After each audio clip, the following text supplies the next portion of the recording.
Quand l'heure fut venue, Jésus prit place à table et les apôtres avec lui. Il leur dit, J'ai désiré d'un grand désir manger cette Pâque avec vous avant de souffrir, car je vous le déclare, jamais plus je ne la mangerai jusqu'à ce qu'elle soit pleinement accomplie dans le royaume de Dieu.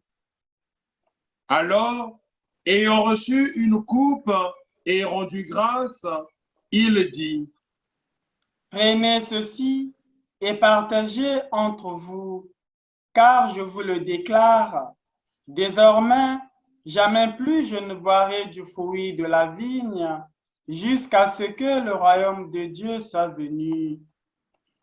puis, ayant pris du pain et rendu grâce, il le rompit et le leur donna en disant, Ceci est mon corps donné pour vous.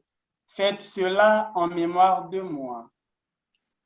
et pour la coupe, après le repas, il fit de même en disant, Cette coupe est la nouvelle alliance en mon sang, répandue pour vous.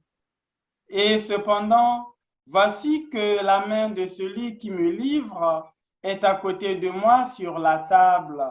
En effet, le Fils de l'homme s'en va selon ce qui a été fixé. Mais malheureux cet homme-là par qui il est livré.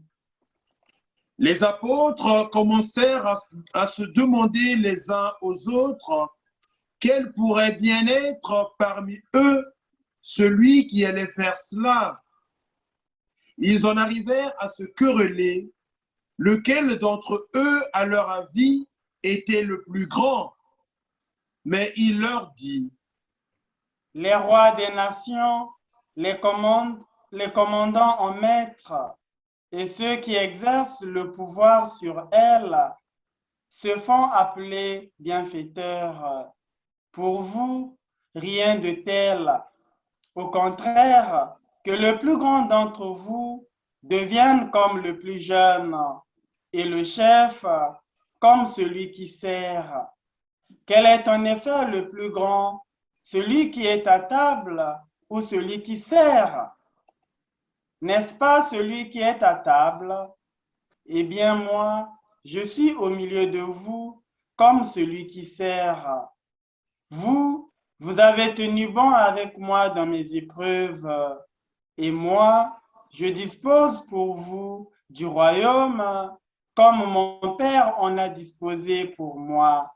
Ainsi, vous mangerez et boirez à ma table dans mon royaume et vous siégerez sur des trônes pour juger les 12 tribus d'Israël. Simon, Simon, voici que Satan vous a réclamé pour vous passer au crible comme le blé. Mais j'ai prié pour toi afin que ta foi ne défaille pas. Toi donc, quand tu seras revenu, affermis tes frères. Pierre lui dit, Seigneur, avec toi, je suis prêt à aller en prison et à la mort. Jésus reprit, Je te le déclare, Pierre. Le coq ne chantera pas aujourd'hui avant que toi, par 3 fois, tu aies renié me connaître. puis il leur dit, Quand je vous ai envoyé sans bourse, ni sac, ni sandales, avez-vous donc manqué de quelque chose? ils lui répondirent. Non, de rien. Jésus leur dit, Eh bien maintenant, celui qui a une bourse, qu'il la prenne, de même celui qui a un sac, et celui qui n'a pas d'épée, qu'il vende son manteau pour en acheter une. Car, je vous le déclare, il faut que s'accomplisse en moi ce texte de l'Écriture. Il a été compté avec les impies. De fait, ce qui me concerne va trouver son accomplissement. Ils lui dirent, Seigneur, voici 2 épées. il leur répondit, Cela suffit. Jésus sortit pour se rendre selon son habitude au mont des Oliviers, et ses disciples le suivirent. Arrivé en ce lieu, il leur dit, Priez pour ne pas entrer en tentation. puis il s'écarta à la distance d'un jet de pierre environ. S'étant mis à genoux, il priait en disant, Père, si tu le veux, éloigne de moi cette coupe. Cependant, que soit faite non pas ma volonté, mais la tienne. alors du ciel lui apparut un ange qui le réconfortait. Entré en agonie, Jésus priait avec plus d'insistance et sa sueur devint comme des gouttes de sang qui tombaient sur la terre. Puis Jésus se releva de sa prière et rejoignit ses disciples qu'il trouva endormis, accablés de tristesse. Il leur dit, Pourquoi dormez-vous? Relevez-vous et priez pour ne pas entrer en tentation.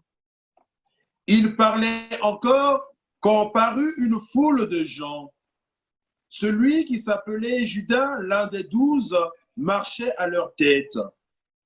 Il s'approcha de Jésus pour lui donner un baiser. Jésus lui dit, Judas, c'est par un baiser que tu livres le Fils de l'homme. voyant ce qui allait se passer, ceux qui entouraient Jésus lui dirent, Seigneur, et si nous frappions avec l'épée? l'un d'eux frappa le serviteur du grand prêtre et lui trancha l'oreille droite. Mais Jésus dit, Restez-en là. et touchant l'oreille de l'homme, il le guérit. Jésus dit alors à ceux qui étaient venus l'arrêter, grand prêtre, chef des gardes du temple et ancien, Suis-je donc un bandit pour que vous soyez venus avec des épées et des bâtons? Chaque jour, j'étais avec vous dans le temple et vous n'avez pas porté la main sur moi. Mais c'est maintenant votre heure et le pouvoir des ténèbres. s'étant saisis de Jésus, ils l'emmenèrent et le firent entrer dans la résidence du grand prêtre. Pierre suivait à distance. On avait allumé un feu au milieu de la cour et tous étaient assis là. Pierre vint s'asseoir au milieu d'eux. Une jeune servante le vit assis près du feu. Elle le dévisagea et dit, Celui-là aussi était avec lui. mais il nia.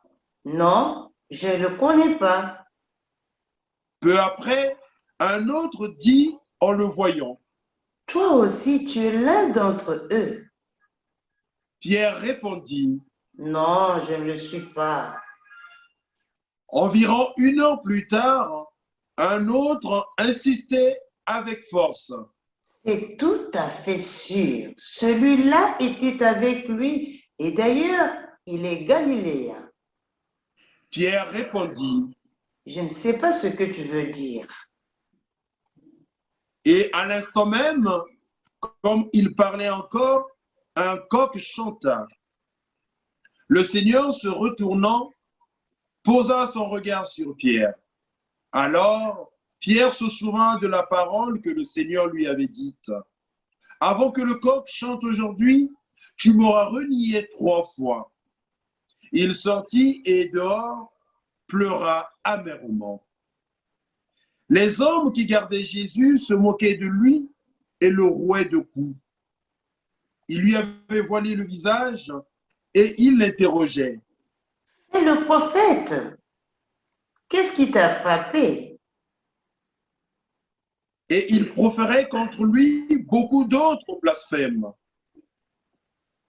Lorsqu'il fit jour, se réunit le collège des anciens du peuple, grands prêtres et scribes, et on emmena Jésus devant leur conseil suprême. Ils lui dirent, « Si tu es le Christ, dis-le-nous. » Il leur répondit, « Si je vous le dis, vous ne me croirez pas. Et si j'interroge, vous ne répondrez pas.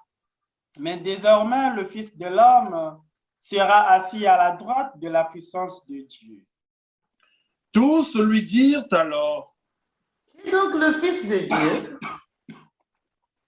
Il leur répondit, Vous dites vous-même que je le suis. Ils dirent alors, Pourquoi nous faut-il encore un témoignage? Nous-mêmes, nous l'avons entendu de sa bouche. l'assemblée tout entière se leva et on l'emmena chez Pilate. On se mit alors à l'accuser. Nous avons trouvé cet homme en train de s'aimer le trouble dans notre nation. Il empêche de payer l'impôt à l'empereur et il dit qu'il est le Christ, le roi. Pilate l'interrogea. Es-tu le roi des Juifs? Jésus répondit. C'est toi-même qui le dis. Pilate s'adressa aux grands prêtres et aux foules. Je ne trouve chez cet homme aucun motif de condamnation. Mais ils insistaient avec force. Il soulève le peuple en enseignant dans toute la Judée. Après avoir commencé en Galilée, il est venu jusqu'ici. À ces mots, Pilate demanda si l'homme était galiléen. Apprenant qu'il relevait de l'autorité d'Hérode, il le renvoya devant ce dernier, qui se trouvait lui aussi à Jérusalem en ces jours-là. À la vue de Jésus, Hérode éprouva une joie extrême. En effet, depuis longtemps, il désirait le voir, à cause de ce qu'il entendait dire de lui, et il espérait lui voir faire un miracle. Il lui posa bon nombre de questions, mais Jésus ne lui répondit rien. Les grands prêtres et les scribes étaient là, et ils l'accusaient avec véhémence. Hérode, ainsi que ses soldats, le traita avec mépris et se moqua de lui. Il le revêtit d'un manteau de couleur éclatante et le renvoya à Pilate. Ce jour-là, Hérode et Pilate devinrent des amis, alors qu'auparavant, il y avait de l'hostilité entre eux. Alors Pilate convoqua les grands prêtres, les chefs et le peuple. Il leur dit, « Vous m'avez amené cet homme en l'accusant d'introduire la subversion dans le peuple. Or, j'ai moi-même instruit l'affaire devant vous, et parmi les faits que vous l'accusez, je n'ai trouvé chez cet homme aucun motif de condamnation. D'ailleurs, Hérode non plus, puisqu'il nous l'a envoyé. En somme, cet homme n'a rien fait qui mérite la mort. Je vais donc le relâcher après lui avoir fait donner une correction. » Ils se mirent à crier tous ensemble. « Mort à cet homme, relâche-nous Barabbas. » Ce Barabbas avait été jeté en prison pour une émeute survenue dans la ville et pour meurtre. Pilate, dans son désir de relâcher Jésus, leur adressa de nouveau la parole. Mais ils vociféraient. « Crucifie-le, crucifie-le. » Pour la troisième fois, il leur dit, « Quel mal a donc fait cet homme? Je n'ai trouvé en lui aucun motif de condamnation à mort.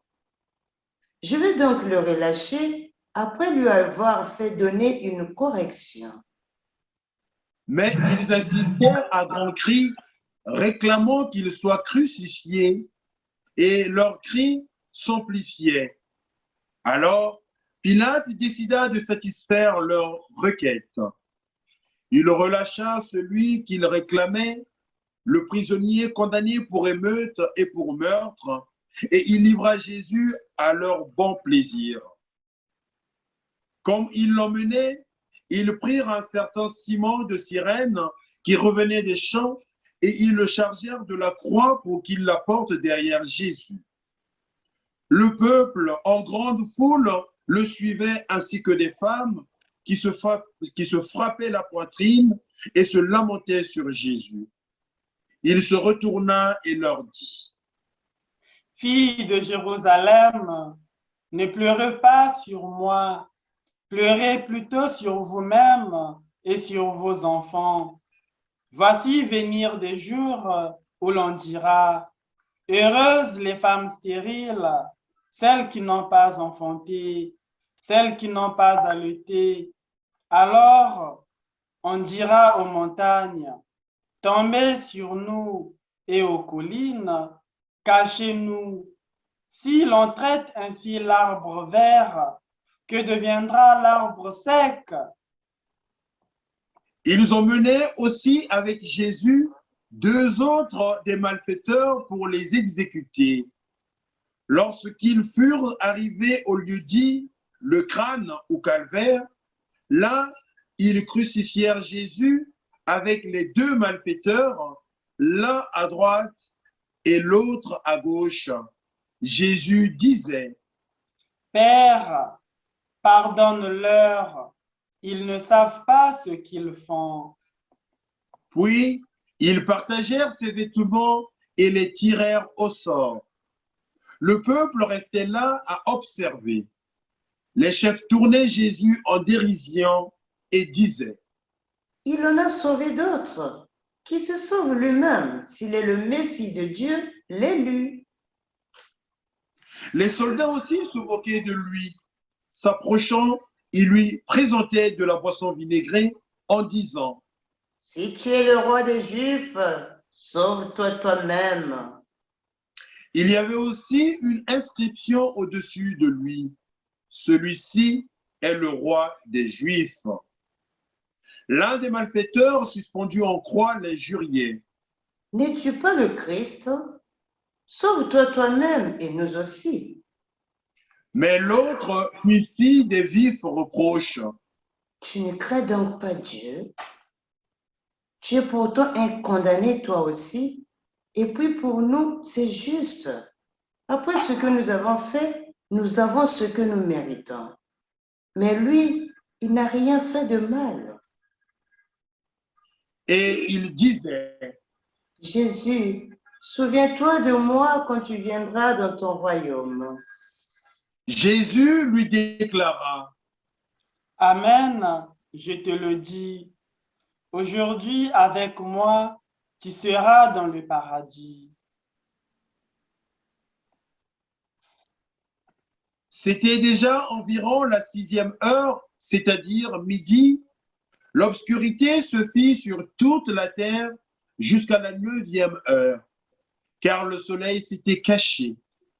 Le rideau du sanctuaire se déchira par le milieu. Alors Jésus poussa un grand cri: Père, entre tes mains, je remets mon esprit. Et après avoir dit cela, il expira.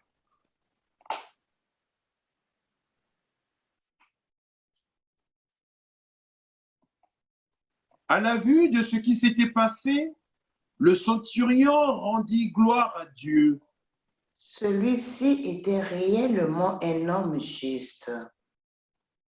Et toute la foule des gens qui s'étaient rassemblés pour ce spectacle, observant ce qui se passait, s'en retournaient en se frappant la poitrine.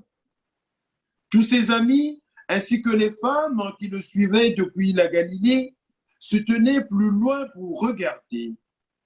Alors arriva un membre du conseil nommé Joseph. C'était un homme bon et juste qui n'avait donné son accord ni à leur délibération, ni à leurs actes. Il était d'Arimathie, ville de Judée, et il attendait le règne de Dieu. Il alla trouver Pilate et demanda le corps de Jésus. Puis, il le descendit de la croix, l'enveloppa dans un linceul et le mit dans un tombeau taillé dans le roc où personne encore n'avait été déposé. C'était le jour de la préparation de la fête et déjà brillaient les lumières du sabbat. Les femmes qui avaient accompagné Jésus depuis la Galilée suivirent Joseph. Elles regardèrent le tombeau pour voir comment le corps avait été placé. Puis, elles s'en retournèrent et préparèrent aromates et parfums. Et durant le sabbat, elles observèrent le repos prescrit. Chères auditrices, chers auditeurs de 3 minutes d'évangile, aujourd'hui, 15 avril, l'Église Notre Mère célèbre le Vendredi Saint, jour de la commémoration de la passion et mort de Jésus. L'Évangile est riche en enseignements. Et c'est un jour spécial pour toute l'Église en général et de façon particulière pour nous, religieuses et religieuses de la congrégation des passionnistes qui sommes connus au sein de notre Église mère par le charisme du faire mémoire de la passion de Jésus et des douleurs de Marie, sa mère. C'est pour cela, pour notre brève méditation de ce vendredi saint, je vous laisse méditer quelques extraits du sens de la passion selon saint Paul de la Croix, fondateur de la grande famille passionniste. Selon lui, la passion de Jésus est l'œuvre la plus grande et la plus sublime de l'amour de Dieu. Dans les méditations quotidiennes de la sainte passion de Jésus-Christ, vous allez apprendre la charité et la patience envers les autres. Le monde doit se rappeler de la passion du Christ, miracle des miracles de l'amour de Dieu. La passion de Jésus est donc le grand signe d'un amour sans limite, et que cette passion soit toujours imprimée dans nos cœurs.